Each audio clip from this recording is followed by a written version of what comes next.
धन्यवाद।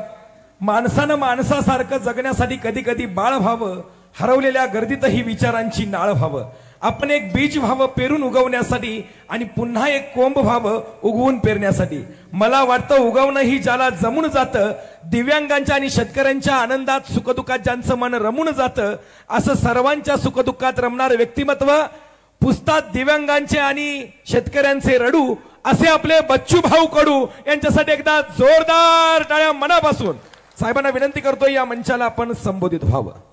भारत मातेला विनम्र अभिवादन करतो। पूज्य छत्रपती शिवाजी महाराज, महात्मा ज्योतिबा फुले, पुण्यश्लोक अहिल्यादेवी होळकर, पूज्य बाबासाहेब आंबेडकर ज्या जिल्ह्यात आहे ते पांडुरंगाच्या भक्तिभाव अशा जिल्ह्यामध्ये आम्ही उपस्थित आहात। खरं तर महादेवरावजींनी ही जी काही इथं आयोजन केलं आणि शेतकऱ्याच्या बाजूने उभं राहण्यासाठी त्यांनी घेतलेला निर्णय निश्चितच बच्चू कडूचा त्यांना सलाम आहे, मानाचा मुजरा आहे। या कार्यक्रमाला उपस्थित आमचे मोहितेदादा पाटील, बाबासाहेब देशमुख। तर मी जेव्हा सभागृहामध्ये होतो तेव्हा गणपतरावचं अजूनही ते डोळ्यासमोरचं चित्र माझ्या डोळ्यासमोरून ते जात नाही, एकटेच याचे आणि हातात एक काळी बॅग राहायची आणि मला वाटतं पहिल्या रांगीचे ते हकदार होते, ते अजूनही डोळ्यासमोरून जात नाही। एवढा निष्ठावान, एवढा प्रामाणिक माणूस मी माझ्या आयुष्यात अजूनपर्यंत कोणी पाहिला नाही। त्या बाबासाहेबांना सुद्धा मी नतमस्तक होतो। हा जिल्हा चळवळीचा जिल्हा आहे आणि अवघा महाराष्ट्र, अख्खा देश आशीर्वाद घेऊन इथं अख्ख्या देशात जातं। एवढे तुम्ही पुण्यवान आहे, एवढे भाग्यवान आहे। आणि मग अशा या जिल्ह्यामध्ये मित्र, मी इथून फडणवीस साहेबांना आवाहन करतोय, तुम्ही मागच्या वेळेस असं म्हटलं होतं का कर्जमुक्तीच्या वेळेस अजून थोडा अभ्यास बाकी आहे। मला वाटतं आपण सगळे मिळून 4-4 पुस्तकं सगळे त्यांना पाठवून देऊ। राहिलेल्या पुस्तकातला अभ्यास कमी झाला असन तर देवाभाऊ 2-3 पुस्तक अधिक घेऊन जा, थोडा अधिक अभ्यास करा, पण योग्य वेळ कधी येते ते तर सांगा। आता कोणत्या बामणाला विचारलं पाहिजे ते तरी सांगा, आम्ही आणतोय, यूपीतला घेऊन येतोय। म्हणजे कर्जमाफीचा कोरा कोरा म्हणणारा माणूस आज शब्द बोलायला तयार नाही आणि त्याच्यासाठी ही लढाई आहे। लक्षात घ्या का आज जी अवस्था आमच्यावर येऊन पडली, मोहिते दादांना सांगितलं का फक्त नाश्त्याची अवस्था आहे, आता यावेळेला तुम्हीच नाश्ता घेऊन जा, म्हणजे त्याचा नाश्ता तरी बंद होऊन जाईल एकदाच। हे सगळे गोड बोले लोकांना या सगळ्या शेतकऱ्याचं वाटोळं केलंय। मी तर सरकारला दोषी देणार नाही, आमच्यात दोष आहे म्हणून सरकार दोषी आहे। तुम्ही ज्या दिवशी एकत्र व्हाल त्या दिवशी सरकार आम्ही पाहतोय एका दिवशी वटणीवर आल्याशिवाय राहणार नाही। 1400 रुपये भावानं जर आमचं जर मका विकायची वेळ येत असेल आणि तुम्ही आम्ही शांत जर बसत असणार तर पहिले आम्ही तपासून घेतलं पाहिजे, आमचं रक्त लाल झालं का अधिक कोणत्या रंगाचं झालं म्हणून आम्हाला लाज वाटायला पाहिजे। 1400 रुपयात जर मका विकायची वेळ आमच्यावर येत असेल, 2400 रुपये भाव आहे मक्याचा आणि 3000 रुपये भावाची शिफारस केली राज्य सरकारनं, 15% नफा जर मक्याला लागत असेल, मी ज्वारीचं सांगू शकतोय, तुमचं बाजरीचं सांगू शकतोय आणि सोयाबीनचं पण सांगू शकतोय, पण एवढं सांगणार नाही कारण एवढा वेळ आम्हाला नाही आहे। 15% नफ्यानं आमच्या मक्याला 3000 रुपये भाव भेटायला पाहिजे, तेव्हा 15% नफा भेटतं। राज्य सरकारनं शिफारस केली मक्याच्या भावाची 3000 रुपयाची आणि केंद्रानं जाहीर केली मोदी साहेबांच्या सरकारनं 2400 रुपये, म्हणजे पुन्हा 600 रुपये कमी दिले। हमी भाव जो जाहीर केला त्याच्यातही 600 कमी आहे, 15% नफा नाही आहे, 600 कमी दिला म्हणजे तुम्हाला मका 15% नफ्यानं विकायची ताकद नाही राहिली, तुम्हाला 10% घाट्यानं मका विकावं लागतं हमी भावामध्ये। जो हमी भाव जाहीर केला तोही कमी आहे आणि कमी असणाऱ्या हमीभावाचे केंद्र अजूनही सुरू नाही. हे सगळी नामुष्की आमच्यावर काय येतं? आम्ही जे मागतोय ते साधा हमीभाव आम्हाला भेटत नसन तर आमच्या सारखे मूर्ख कोणी नाही आहे, कोणी मूर्ख नाही आहे. अरे तुम्ही पंजाबच्या धर्तीवर जाऊन पहा, त्या पंजाबच्या धर्तीवर 90% माल, शेतीमाल जो काही पिकत असेल पंजाबच्या धर्तीवर तो 90% माल हमीभावात विकायला लावतो. तो पंजाबचा शेतकरी भगतसिंग सारखा लढतं आणि तुम्ही शिवाजी महाराजचा महाराष्ट्र असून स्वस्त का बसले आहे? इथे खरेदी केंद्र बंद अजून का सुरू झाले नाही? का आम्ही प्रश्न विचारत नाही?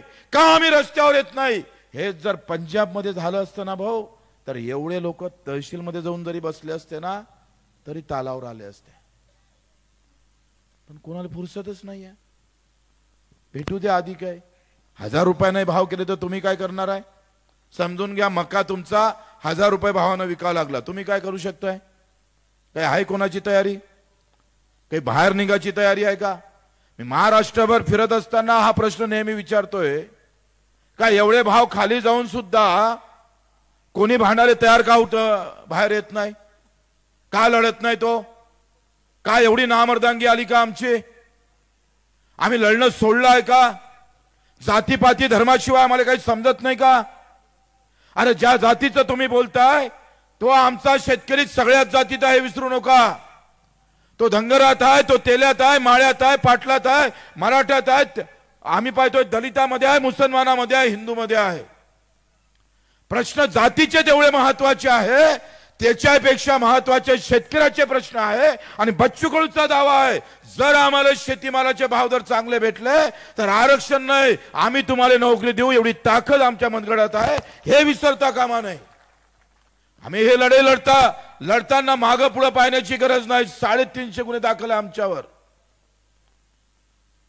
हे जर भाऊ पंजाब मध्ये झालं असतं ना तर 1,00,000 शेतकरी त्या कलेक्टर ऑफिसवर जाऊन पडला असता. भाव केंद्र का सुरू झाले नाही म्हणून आम्ही बसलोय गोट्या खेळत गावात. आम्हाला काही लढाचं ठरलंच नाही. तुम्ही लढा, आम्ही पाहतोय. ही मानसिकता राहिली तर तुमचं आमचं भलं नाही. शेतीच्या प्रश्नाशिवाय हा देश सुखी होऊ शकत नाही. आणि तुम्हाला मुद्दामून गरीब ठेवायचं आहे. दादांना म्हटलं होतं 85,000 कोटीचा शक्तीपीठ सुरू करायला तयार आहे, पण 1500 कोटीनं अजून आमचा पाण्याचा प्रश्न मिटू शकतं. म्हणजे उत्पादन वाढू शकतं. आमचं उत्पादन वाढू शकतं. उत्पादन वाढवायचंच नाही हो. म्हणजे तुम्ही हे भ्रमात राहू नका का सरकारले तुम्हाला उत्पादन वाढू द्यायचं नाही. कुठं ठेवणार आहे? ही दादागिरी यांच्यात आहे का? एवढी ताकद आहे का मोदीजी मध्ये? 56 इंच वाला छाती वाला मोदी जी, जिन्होंने अभी कपास का आयात करके रखा है, 11% आयात कर कमी करून टाकलं. आणि स्वदेशीचं दुकान उघडणारे मोदीजी विदेशातला कापूस आणतंय. लाज वाटायला पाहिजे तुम्हाला साल्यांनो. एकाकडे स्वदेशीचं आम्ही पाहतोय दुकान उघडायचं आणि विदेशातला कापूस धड धड आमच्या छाताळ्यावर आणून टाकायचा, आमच्या कापसाचे भाव पाडायचे. आणि त्याला माहित आहे का इथली जनता मूर्ख आहे म्हणून. याला बटेंगे आणि कटेंगे एक आहे तो सैफ आहे. ह्याच्यातच आम्ही व्यवस्थित आम्हाला गुंडाळून ठेवला आहे. आम्हाला संताप का येत नाही याचं वाईट वाटतंय. राग का येत नाही आम्हाला? आम्ही का रस्त्यावर येत नाही? अरे 3 दिवस जर बायकोनं स्वयंपाक केला नाही तर तिला बाहेर काढण्याचा विचार करतोय. 75 वर्ष झाले लुटते आम्हाला साले, तरी रस्त्यावर येत नाही. हा मूर्खपणा आमचा, ही नामर्दांगी आमची. याच्यातून आम्हाला बाहेर निघावं लागल. लढाई लढावं लागल. शेतकरी म्हणून जगावं लागल. शेतकरी म्हणून लढावं लागेल. चुलीत घाला तुमच्या पार्टी, आम्हाला काही त्याचं लेनदेन नाही आहे. हम पार्टी के गुलाम नहीं रहेंगे. पार्टीचे गुलाम राहायची मानसिकता आमची नाही आहे आणि ते राहिले नाही पाहिजे. निष्ठा कोणत्या नेत्यावर ठेवू नका. निष्ठा ठेवायची असेल ना आपापल्या मायबापावर ठेवा. नेते आमच्यासाठी महत्वाचे नाही आहे. पहिले आपल्या बापावर निष्ठा ठेवणं सुरू करा. यांनी सगळ्यांनी लुबाडलं तुम्हाला. सगळं ऐकून चौफेर पैसा नाही म्हणताय. आज आम्ही पाहतोय, मी आमदार आहे, मला 70,000 रुपये पगार आहे, महिना 70,000 रुपये. आम्ही तरी कम से कम महाराष्ट्र तरी फिरतोय. काही आमदार तर घरीच बसून आहे. 70,000 रुपये महिना. त्या प्राध्यापकाले 1.5 लाख 1.25 लाख रुपये पेन्शन. 2 प्राध्यापक आले माझ्याकडे, नवरा बायको, दोघांना 1.25 लाख भेटतंय. रिटायर झाल्यावर 1.25 लाख देतंय गव्हर्नमेंट. आणि त्याच्या 2ही पोरं नोकरीवर, त्याच्या सुनाई नोकरीवर. एका घरात 10 लाख चालले आणि आम्हाला वर्षाचे 1 लाख भेटत नाही. हा जो विषमता वाढत चालली, सवाल धर्मावर जातिभेद का नहीं है, सवाल है अर्थभेद का. और ये लड़ाई है अर्थभेद की. पैसा आता कहां से और जाता कहां है वो देखना है हमको.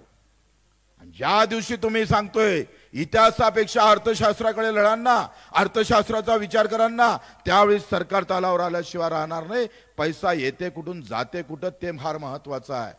आणि तुम्ही बसले गावातल्या गावात गटाबाजीत राजकारण कराले.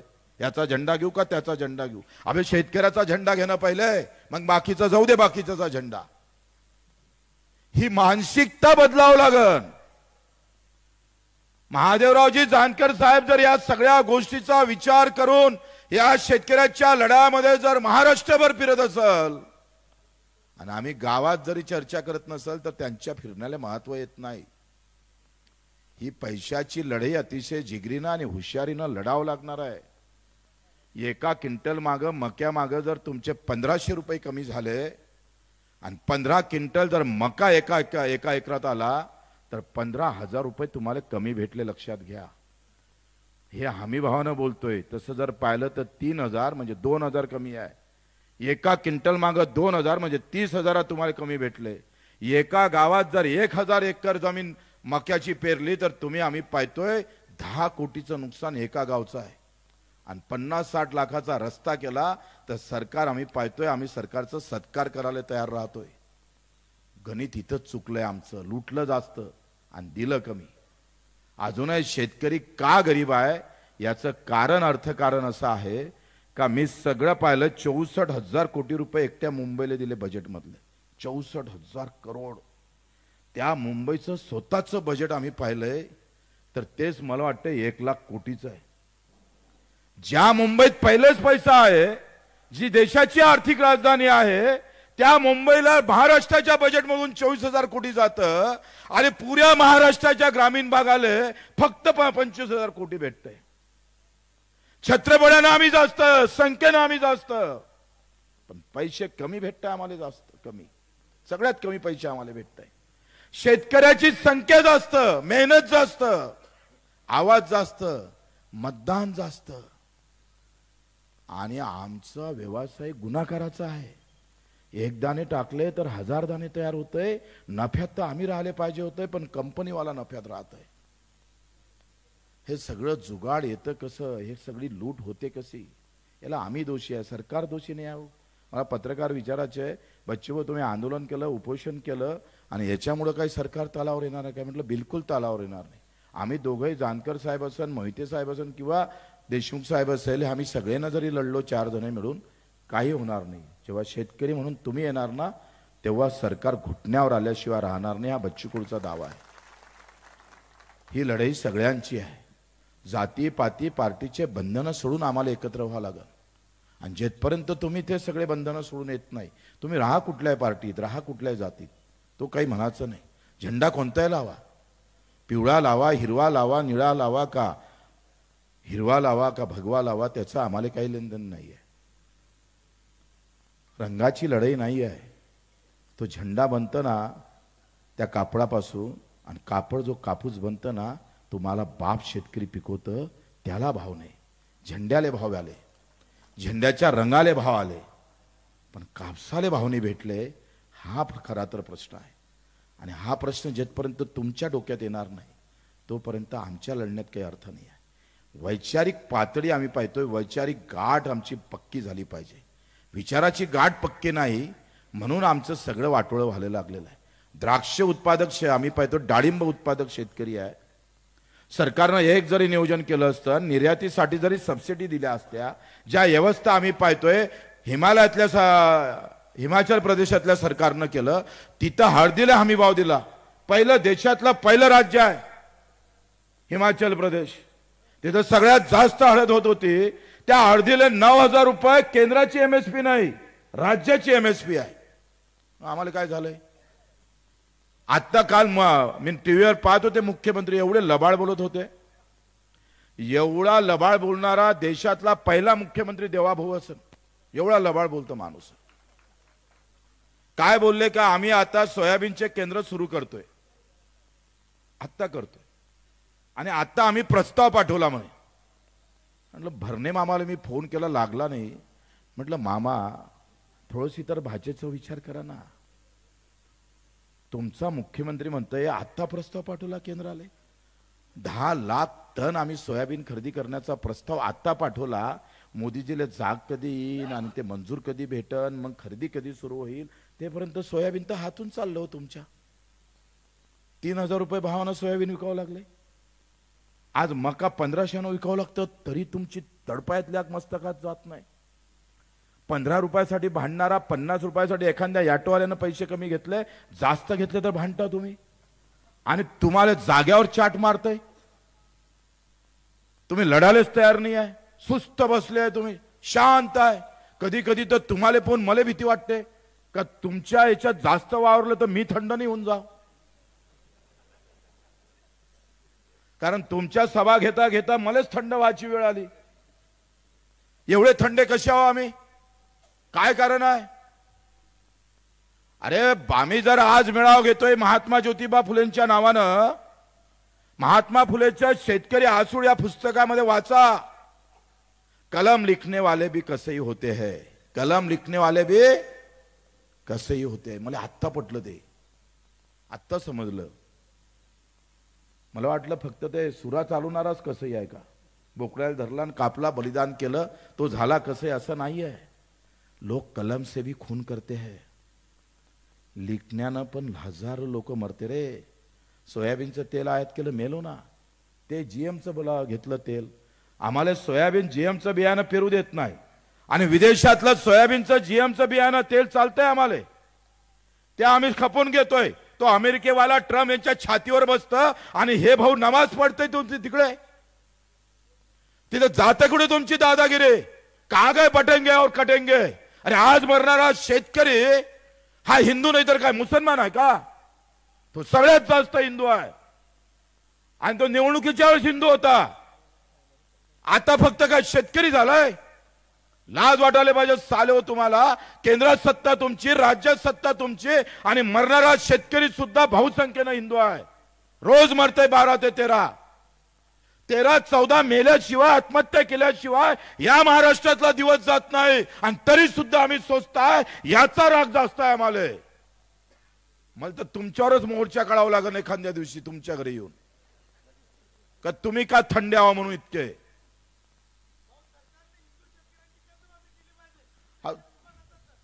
मला एक सांगा, मी परभणीला गेलोय आणि परभणीला सचिन जाधवाची एक आत्महत्या मी सगळ्या सभेमध्ये खास करून सांगतोय.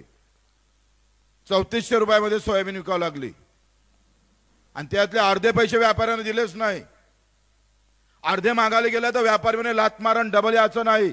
पोलीस स्टेशन मध्ये गेला, ठाणेदार म्हणताय तो उद्योगपती आहे, व्यापारी आहे, त्याचा कसं काय कंप्लेंट घ्यायला आलाय. संपला विषय. पैसा मोठा आहे याची प्रामाणिकता संपली. निराश झाला, आमदाराकडे गेला. व्यक्तिगत भानगडीत मी पडत नाही. एसटीत बसला, पॉयझन घेतलं, एसटीत खाली उतरला आणि मेला. बायकोले माहीत झालं आणि बायकोले माहीत झाल्यावर तिने पण पॉयझन घेतलं, ते मेली. PM केलं. PM मध्ये 7 महिन्याचं बाळ तिच्या पोटात होतं. अरे हे तर मोगलात तर नव्हतं, मोगलशाहीमध्ये नव्हतं रे असं. तुम्ही तिच्या पायावर, पोटावर पाय ठेवून चिरगून टाकलं तिचं पोट. व्यवस्थेनं मारलं. येले म्हणतात कलम कसं आहे. महात्मा फुलेनं जे लिहिलं ना ते नीट वाचा. आणि सगळ्यात दुःखाची गोष्ट, गंभीर गोष्ट काय, मी त्या गावात भेटायला गेलोय. निषेध नव्हता, राग नव्हता, कुठलाही द्वेष नव्हता, कुठल्याही प्रकारचा आवाज नव्हता. सगळे साले सुस्त बसले होते. कोणी बोलायला तयार नव्हता. साधं निषेधाचं बॅनर पण लावलं नव्हतं गाववाल्यानं. आणि हाच जर किरप आमचा सचिन जाधव जातीच्या नावानं मेला असता ना, भगवा हिरवा किंवा निळा पिवळा घेऊन, तर गावच्या गाव पेटवली असती आम्ही, एक गाव शिल्लक ठेवलं नसतं. पण जातीच्या नावानं मेला तर महत्व आहे, शेतकरी म्हणून मेला तर कुत्र्या मांजरासारखं मरताय तुम्ही. ही अवस्था आणून ठेवली आहे. कारण इथं भावनेत हात घालता आला पाहिजे. जाती आणि धर्माची लढाई मोठी होऊ शकते. फक्त जानकर साहेब धनगराचे नेते म्हणून राहिले असते तर कदाचित ते आम्ही पाहतोय आजही मंत्रिमंडळात राहिले असते. पण त्यांना ते कबूल नाही. मी सगळ्यांचा नेता आहे, त्या शेतकऱ्याचा आहे, मजुराचा आहे, आणि म्हणून मागं पडतं की काय अशी भीती वाटते आम्हाला. इथं जातीचे झेंडे घेऊन झाला तर माणूस मोठा आले वेळ लागत नाही. हिंदू खतरे में, मुसलमान खतरे में. साले 15 वर्ष तुमचं सत्ता आहे आणि हिंदू कसा काय खतऱ्यात आहे? तुम्ही काय आलू शिलाले बसले का तिकडे? ही नालायकी थांबवली पाहिजे आम्ही. सगळ्या इकडे पैसा नाही आहे का गव्हर्नमेंट जवळ? पैसा आहे. आता 540 कोटी रुपये 0.01% न ते आम्ही पाहतो तो कोणता नानोवाल्याला दिला, बगर व्याजानं न मागता दिलाय. आणि आम्ही बकरी घेतला तर 18% व्याज आहे.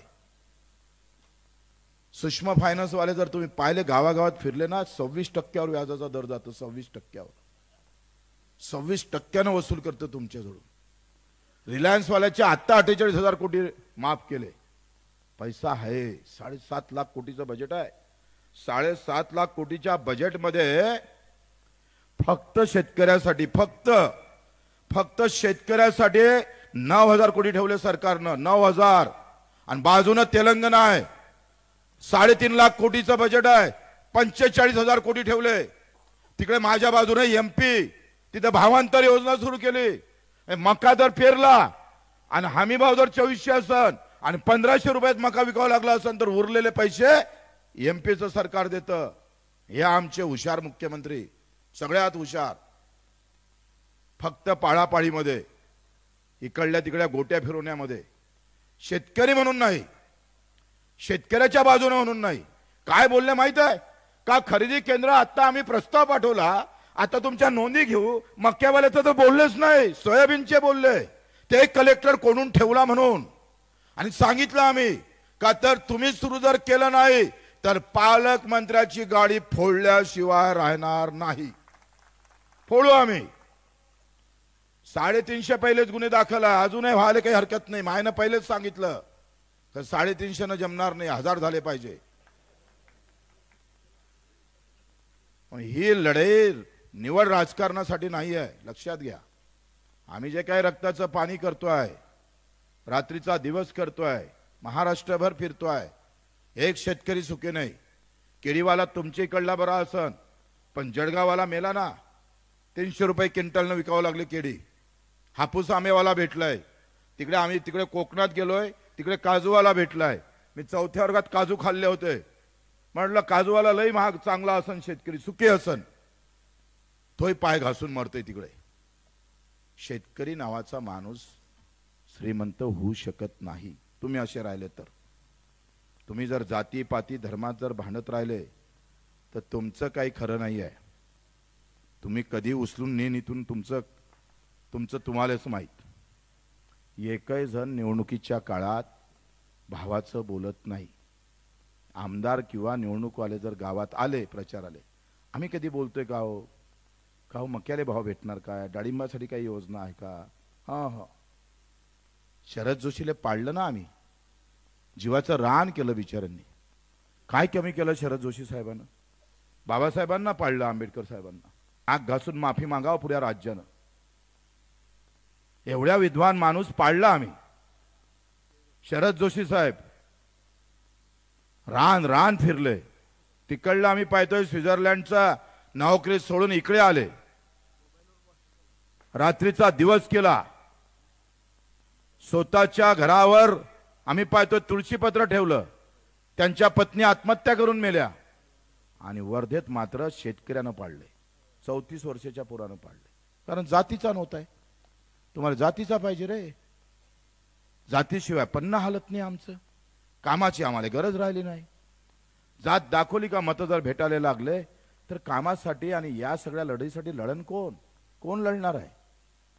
ही लढाई सगळ्यांची आहे आणि मग ती लढाई सगळ्यांची म्हणून आपण 28 तारखेला नागपूरला कर्जमुक्ती असेल, हमीभाव असेल, सगळ्या पिकावर मक्यावर 20% बोनस देतो म्हणे आमचे देवाभाऊ, ज्वारीवर 20% देतो म्हणे, तुमच्या बाजरीवर देतो म्हणे 20%, हमीभावानंच खरेदी सुरू नाही 20%चं तर लय दूरची गोष्ट आहे.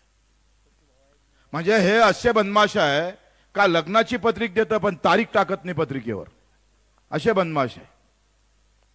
यांनी जाहीर केलं होतं का 20% आम्ही देऊ, 20% बोनस द्यायचं तर सोडा, हमी भाव सुद्धा तुम्हाला भेटत नाही ज्वारीचा, बाजरीचा, मक्याचा, आणि तरी शांत आहे तुम्ही.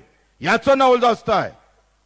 उठाव लागन, जमत नसेल तर आम्हाला सांगा, आम्ही ढुंगणाखाली टेंब लावू साल्यांच्या, कसं लावता येईल ते आपण पाहू. पण ते लढावल्याशिवाय आता आमचा बाप आजोबा त्या कर्जात मेला, बाप कर्जात चाला आणि आता नातू सुद्धा कर्जात मरेल. व्यवस्था एवढी वाईट आहे का तुम्ही गरीब राहावं हे जगाचं राजकारण आहे. जेवढे ग्रामीण गाव खेडे गरीब राहीन तेवढे भांडे घासाले मुंबईत माणसं सापडन, बाया सापडणार. तुमच्या गरिबीतच श्रीमंताची व्यवस्था लागलेली आहे. ते बदलवायचं असेल तर भाऊ, आम्ही तुम्ही पक्ष जात पात पंत बाजूला ठेवून मी शेतकरी म्हणून लढता आलं पाहिजे. मेंढपाळांचा विषय तेच आहे. मी कात्ता आलोय, मी काल होतो मेंढपाळांच्या वाड्यावर गेलो होतोय. बच्चू भाऊ तुम्ही यावेळेला आंदोलन केले, महादेवराव जानकर आले होते, 1.5 कोटी वाचले म्हणे, फक्त अमरावती जिल्ह्यातल्या मेंढपाळाचे 1.5 करोड रुपये वाचवले. नाही तर हे फॉरेस्टवाले पैसे घ्यायचे साले चारूसाठी. म्हटलं तू पैसे घे, तुला मारतो का नाही मारत तर, तू फक्त पैसे हातच समोर कर, हात ना तोडून निन ना तिकडे, मग सांगतोय. एक नहीं आला साला अंगावर. अगर हमको लुटते हो तो हम क्या लुटने देंगे आपको? इतना आसान है. ही लढाई अतिशय निकरीची लढणं आहे. मच्छीमार असन, माझा दिव्यांगाची लढाई. अहो आम्ही जेव्हा लढाई सुरू केली दिव्यांगाची तेव्हा 600 रुपये महिना होता, तो 1000 केला, 1000चा 1500 केला. आत्ता बसलोय आम्ही 2500 झाला. या पैशाची लढाई जिंकलो आम्ही. ज्याला 2 पाय नाही, हात नाही, डोळे नाही, कोणी लढत नव्हतंय. कारण मतांनी न जास्त, एका गावात आहे किती 10-15, मग 10-15 मताले कोण चाटतं तिकडे, कोण जातंय. मला एक आमदार म्हणे कशाला लढत बसतं या दिव्यांगासाठी. म्हटलं भाऊ सगळे कामं राजकारणासाठी नाही करा लागत, काही कामं आशीर्वादासाठी करता आले पाहिजे. जे पंढरपूरच्या मंदिरात भेटत नाही ना, तो आशीर्वाद आमच्या मागे उभा राहिला, त्या दिव्यांगाच्यासाठी लढलो म्हणून. तुमचे ग्रामीण आलं का तुमचे वांदेच आहे. हे दादानं सांगितलं भैया साहेबांना का लाईन पडतं. तुम्ही एक सांगा, आत्ता विद्युत कायदा आहे त्यामध्ये शहरातली लाईन गेली तर 24 तासात दुरुस्त करा आणि गावातली गेली तर 72 तासात.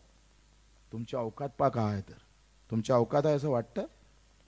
तुमची काही अवकात नाही. गावातल्या लोकांना 40 लिटर पाणी जीवन प्राधिकरणचं आणि नगरपालिकेवालेले 55 लिटर आणि महानगरपालिकेला 1.25 लिटर 1.25 लिटर.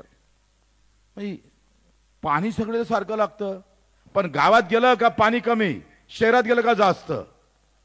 गावातल्या घरकुल योजनेला फक्त 1.25 लाख रुपये आणि शहरातल्या घरकुल योजनेला 2.5 लाख रुपये. तुमची काही शिल्लक राहिली नाही, कुछ नाही आहे तुम. आणि असं जर राहिलं ना तर बायकोही वागवणार नाही तुम्हाला. शेतकऱ्याला हे कुठलं आणलंय, कशाला उभं राहिलं याच्या समोर? आपली अवकातच नाही हो. शहर आणि ग्रामीण अशा प्रकारची विषमता. मी सभागृहात बोललोय, हो अध्यक्ष महोदय, तुमच्या त्या वरत्या आहे ना सत्यमेव जयते लिहिलाय, आणि हे कुठलं सत्य आहे? हे सगळं असत्य आहे.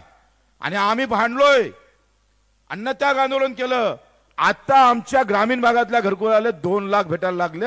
हे पैशाची लढाई जिंकलो आम्ही. पैशाची लढाई जिंकता आली पाहिजे आणि या हमी भावाची लढाई आम्हाला जिंकायची आहे. 28 तारखेला महादेवरावजी तर येणारच आहे. तुम्ही येणार का नाही येणार? इकूनच आवाज येते, हे यांचा आवाज कोणाचाच नाही आहे. काही कॅमेरे लागले का बीजेपी वाल्याचे?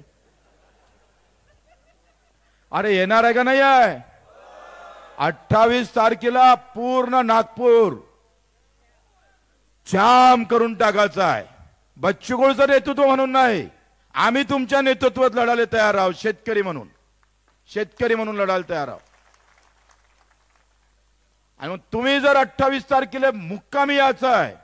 पंजाबचा शेतकरी 1.5 वर्ष लढला, 1.5 वर्ष. 750 लोक जाग्यावर मेले पण हटला नाही. जे मोदीजी म्हणायचे का कायद्यातला एकही शब्द कमी करणार नाही, मोदीजी को झुकना पड़ा और पंजाब का किसान वहां विजयी हुआ है. 1.5 वर्ष ऊन वारा पाऊस अंगावर घेतला आणि आम्ही 2 तास लेट झाली तर सभा चला घरी. काय घरी? काय हेमा मालिनी येऊन बसली का? चला घरी. अरे आम्हाला थांबायला तयारीच नाही आहे.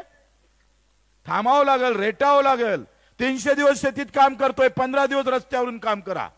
पहा कशी मजा येते. तर संख्या आमची जास्त हो. 18 कोटीमध्ये 10 कोटी आम्ही आहो. 18 कोटीमध्ये 10 कोटीतला एक जरी रस्त्यावर आला ना, मी सांगतोय हे वाद जाईन. दादा गिदा हा चल कहा से आया तू. पैशाचं सोंग करता येत नाही, मग मराले काले बसला तिथं. पैशाचं सोंग करता येत नाही तर सकाळी उठून सोंग करता आलं तुम्हाला. 7 वाजता दिसले टीव्हीवर शपथ घेताना. आता सोंग नाही करतायत. सोंगळ्यानंच सांगा मला सोंग करता येत नाही. हा धंदा सगळा आम्ही पाहतोय. आर पारची लढाई लढायची आहे.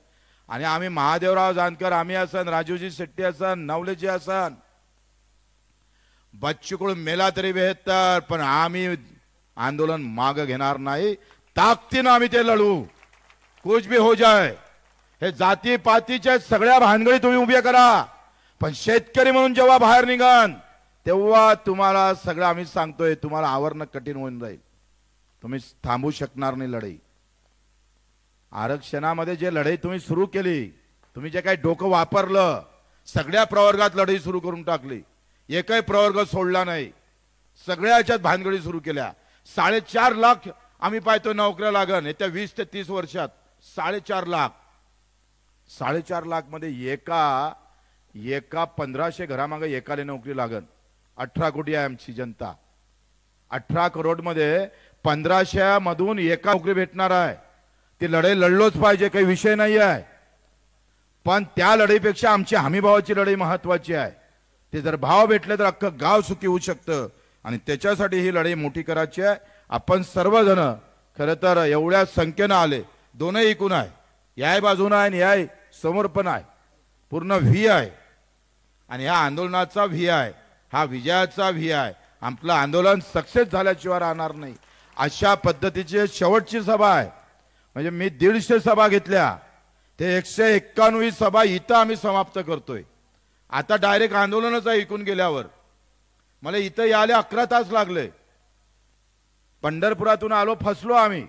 2 ट्रक आडवे आले, 1 तास तिथंच गेला.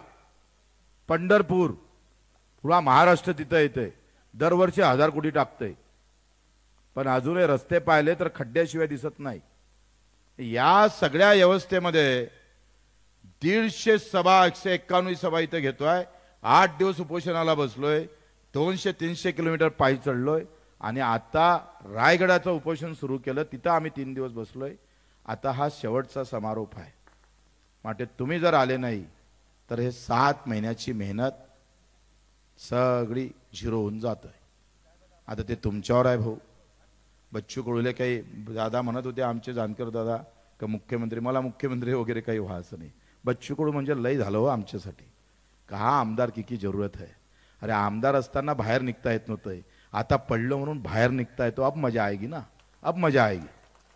त्याच्यानं ते मुख्यमंत्री आम्ही सगळे जानकर सभाकडे देऊन दिलं. राजकारण त्यांनी करावं, आंदोलन आम्ही करावं. आम्हाला एक कार्यकर्ता म्हणून जरी राहिला आयुष्यभर बहुत हो गया. पुण्यश्लोक अहिल्यादेवी होळकरांचे भक्त आहो आम्ही. छत्रपती शिवरायांचे आहे, बाबासाहेबांचे आहे. मला अहिल्यादेवी होळकरांचं शेवटचं वाक्य सांगतोय. 9 वर्षाच्या अहिल्यादेवी होळकर जेव्हा मल्हारराव मंदिर बांधायला जातं तेव्हा ते अजूनही डोक्यातून जात नाही राव. मंदिर बांधता बांधता त्या विहिरीला पाणी लागतं आणि अहिल्यादेवी म्हणतंय मल्हारराव आता महादेवाच्या मंदिराची गरज नाही. आमच्या भगिनी 3-3 किलोमीटरवर पाण्यासाठी जातंय. ते मंदिर बांधू नका, विहीर बांधा मल्हारराव, म्हणजे आमच्या गावाची ताण भागल. हा विचार आहे. हा विचार घेऊन चालता आला पाहिजे.